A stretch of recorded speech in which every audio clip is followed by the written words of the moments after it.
প্রকৃতির প্রতিশোধ। লাইব্রেরি থেকে বের হয়ে দেখি আমার ছাত্রী একটা ছেলের সাথে হাত ধরাধরি করে বের হচ্ছে। আমাকে দেখে আমার ছাত্রী চমকে গেল। আমি কিছু না বলে চুপচাপ ওদের সামনে থেকে চলে গেলাম। পরের দিন যখন আমি আমার ছাত্রীকে পড়াতে যাই, তখন ছাত্রীর বাবা আমার শার্টের কলার ধরে বলেছিল, আমার এত সাহস কি করে হলো তার মেয়ের শরীরে হাত দেওয়ার আর বাজে ইঙ্গিত দেওয়ার। আমি অবাক হয়ে ছাত্রীর বাবার কাছে জানতে চেয়েছিলাম আমার নামে এই নোংরা কথাটা কে বলল। ছাত্রীর বাবা আমার ডান গালে থাপ্পড় মেরে বলেছিল, এই কথাটা নাকি আমার ছাত্রী নিজেই বলেছে। ছাত্রীর বাসা থেকে বের হয়ে চিন্তা করতে লাগলাম, শহরের মেয়েরা স্মার্ট হয়, কিন্তু এতটা স্মার্ট হয় জানতাম না। আমার অপরাধ ছিল, আমি আমার ছাত্রীকে বয়ফ্রেন্ড সহ সামনাসামনি দেখে ফেলেছিলাম।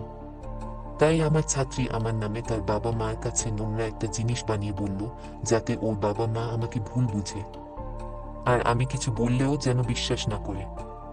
তার কয়েক মাস পর ইন্টারনেটে 8 মিনিটের একটা ভিডিও ভাইরাল হয়।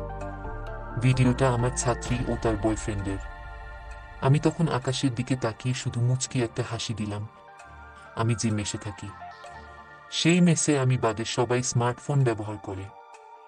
সহজ কথা বলতে গেলে, আমি বাদে সবার পারিবারিক অবস্থা খুব ভালো। মেসে আমার রুমমেটের 4,000 টাকা হারিয়ে গেল।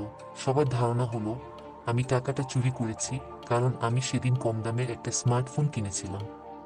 পাশের রুমের এক বড় ভাই তিনি জোর গলায় বললেন, উনি নাকি নিজ চোখে দেখেছেন আমি আমার রুমমেট মামুনের ব্যাগে হাত দিয়েছি। আমি তখন কিছু বললাম না, কারণ আমার কিছু বলার মতো পরিস্থিতি ছিল না। বড় ভাইকে সবাই খুব মানত, আমি কিছু বললেও লাভ হতো না। আমি দোকানে গিয়ে দোকানদারের হাতে পায়ে ধরে ফোনটা ফেরত দিয়ে সেই টাকাটা আমার রুমমেটকে দিলাম। চোরের অপবাদ নিয়ে যে মেস থেকে 5 মাস আগে বের হয়ে গিয়েছিলাম, আজ সেই মেসে বড় ভাই আমাকে খবর দিয়ে নিয়ে এসেছে। সবার সামনে বড় ভাই আমার হাত ধরে বলল, পিয়াস, আমায় ক্ষমা করে দিস। আমি সেদিন ইচ্ছে করে তোকে চোর বানিয়েছিলাম। আসলে সেদিন টাকাটা আমি চুরি করেছিলাম। বড় ভাইয়ের ক্যান্সার ধরা পড়েছে, তার মাঝে মৃত্যু ভয় ঢুকে গেছে। আমি বড় ভাইয়ের দিকে তাকিয়ে শুধু মুচকি একটা হাসি দিলাম। শ্রাবণী তার সামনে রাখা গ্লাসটা আমার মুখে ছুঁড়ে মেরে বলল, তোর মতো ভিখারির কি করে সাহস হয় আমাকে এসব বলার? তুই ভালো ছাত্র ছিলি দেখে তোর নোট পাওয়ার লোভে তোর সাথে বন্ধুত্ব করেছিলাম, আর সেই তুই কি না আমাকে আজ প্রেমের প্রস্তাব দিস? সেই শ্রাবণীর খুব বড়লোক ছেলের সাথেই বিয়ে হয়েছিল, কিন্তু বিয়ের 3 বছর পর সে আজ আমার সামনে বসা। শ্রাবণী তার স্বামীর বিরুদ্ধে একটা নির্যাতনের কথা বলছে, আর আমি SI আবুল বাসার পিয়াস সুন্দর করে নোট করছি।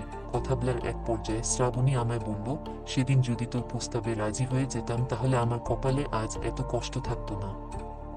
আমি কিছু না বলে শুধু নিচের দিকে তাকিয়ে মুচকি একটা হাসি দিলাম, যে হাসির অর্থ হলো, কেউ তোমার উপর অন্যায় করলে সে তার প্রতিদান পাবেই।